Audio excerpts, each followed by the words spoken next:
कहा तुमने पैदा हुई थी? मेरे यहाँ बेटी पैदा हुई थी? तुम लोगों ने तो कहा था कि मेरे यहाँ बेटा पैदा हुआ है और था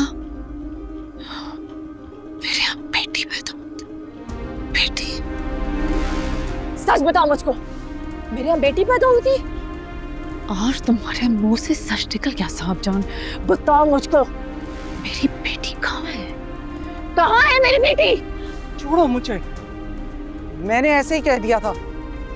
ये तो दिल से ही लगा लिया। पागल हो तुम। मेरे यहाँ बेटी पैदा हुई थी। बेटी?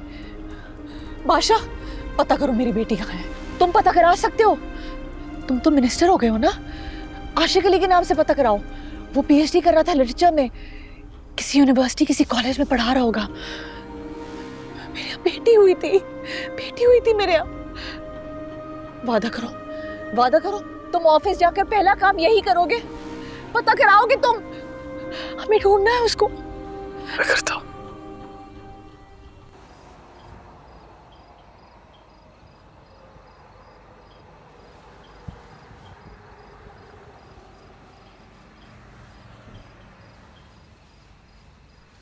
शुक्रिया।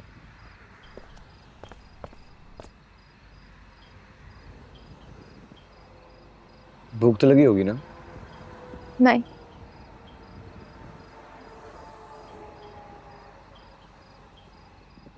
बेशक भूख ना लगी हो, लेकिन जिंदा रहने के लिए तो खा।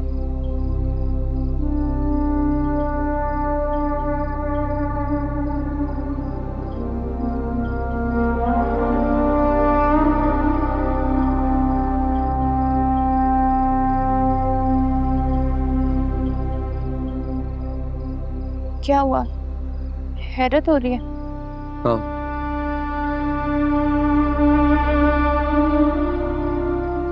क्योंकि मुझे ये लगा था कि तुम्हें खाना खिलाने के लिए मुझे बहुत सी मिन्नतें करनी होंगी। क्यों? आप क्यों मिन्नतें करेंगे? दुख और गम में बंदा कितने दिन भूखा रह सकता है?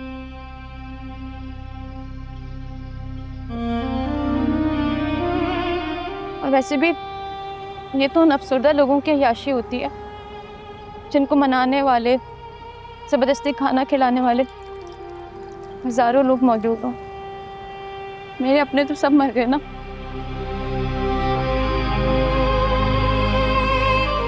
पियो।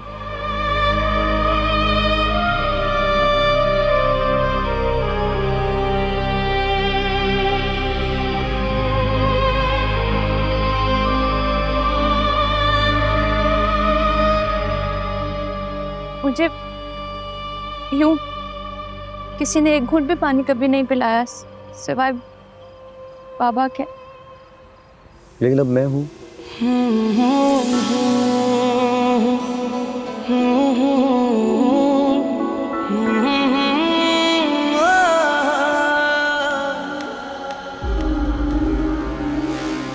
हुई जुबान ने तो मरवा ही दिया आज।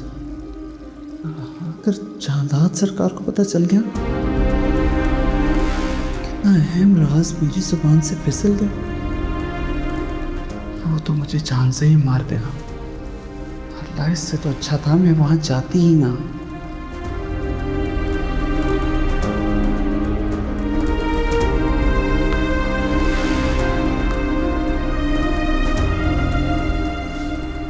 अब तो मैं चाहे पूरी सोने की हो जाऊं, लेकिन खुर्शीद वो मेरी बात सुनने वाली नहीं। उसको तो यकीन हो गया है कि उसके यहाँ बेटी ही पैदा हुई थी।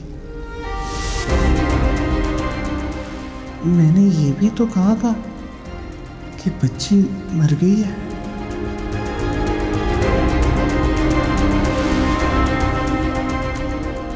अब उसके भाई के अताब से मुझे कौन बचाएगा? मैं क्या करूं? तो मुंह में अल्फाज रुकते ही नहीं, बात जुबान से फिसल ही जाती है। मुंह से निकली हुई बात तो वापस ले नहीं सकते। खैर, देखा जाएगा जो भी हो। मेरा मतलब है कि इस वक्त मैं हूं तुम्हारे साथ, और मेरा फर्ज बनता है कि मैं तुम्हारा ख्याल रखूं। मेरा ख्याल रखना आपका फर्ज नहीं है डॉक्टर। इंसानियत भी कोई चीज़ होती है। हाँ, मैं डॉक्टर हूँ, लेकिन डॉक्टर होने से पहले एक इंसान हूँ। और इंसान होने के नाते मेरा ये फर्ज बनता है कि एक अकेली तन्हा लड़की को यूं बेआसरा ना छोड़ा जाए।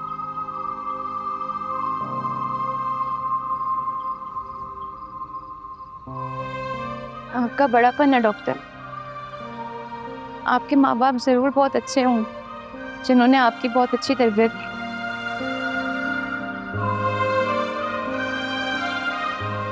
मैं आपका ये एहसान कभी नहीं भूलूंगी। और वैसे भी अब मुझे अकेली जिंदगी गुजारनी है। तुम्हारा कोई भी रिश्तेदार नहीं है? बड़ी हैरत हुई मुझे ये बात सुनकर, और इससे भी ज्यादा हैरत ये बात सुनकर हुई, क्यों तुम्हारे बाबा ने मुझसे क्यों कहा कि मैं तुम्हें सुंदरगढ़ ले जाऊं? क्यों?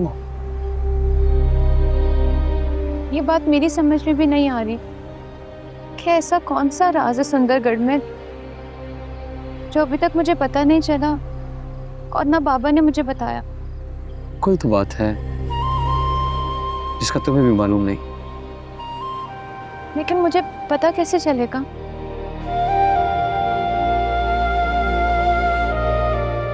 पता नहीं, पर दादाजी को सारी की सारी बात का इल्म है। उन्होंने तो मेरे बाबा की लाश तक दफन नहीं होने दी उधर। मुझे लगता है वो मेरे बाबा से बहुत नफरत करते हैं। शदीद नफरत।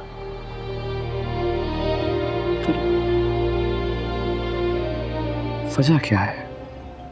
पता नहीं कैसी दिखती होगी, कैसी सूरत होगी। अपने बाप के नकूश हो गई या मेरी जवानी दिखती होगी। मैंने तो सुना था औलाद मर गई थी। इन दोनों मियाँ बीवी ने मुझे यही कहा था कि मेरे यहाँ मुर्दा बेटा पैदा हुआ था और उसका बाप मुझे तलाक देके चला गया था। लेकिन मैंने इनकी बात का कभी यकीन नहीं किया। जब मुझे पूरी प्रेगनेंसी में कोई तकलीफ हुई नहीं तो मेरे यहाँ मुर्दा औलाद कैसे पैदा हो सकती है बुआ? और देखा, आज कितने सालों के बाद साहब जान के मुंह से सच निकल गया। काश मुझे अपनी माँ के इंतकाल पर जाना न पड़ता और मैं आपके पास यहाँ होती तो आपको बता सकती कि आपकी औलाद। लेकिन मेरी दुआओं का असर हुआ बुआ, जो कई साल बाद उसके मुंह से आज सच निकल गया। वरना ये कीना परवर अपने दिल में बुग़्ज़ पालती है। ये राज भी उसने दिल में छुपाया हुआ था। और पता नहीं अपनी पटारी में उसने कितने राज छुपाए हुए होंगे। एक राज उगल दिया और बात बदल दी। लेकिन कल नहीं बदलेगी। कल मैं जहांदाद से 22 साल बाद फिर सवाल करूंगी। वो तमाम सवाल जो मैंने 22 साल पहले किए थे, फिर से एक नई दलील के साथ रूबरू होकर।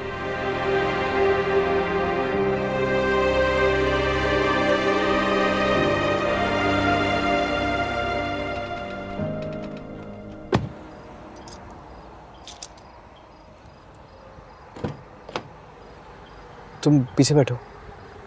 क्यों? सफ़र बहुत तवील है, रात का वक्त है, तुम पीछे थोड़ा आराम कर लेना। और सुनो, पीछे शॉल पड़ी है, अगर ठंड लगे तो ऊपर ले लेना।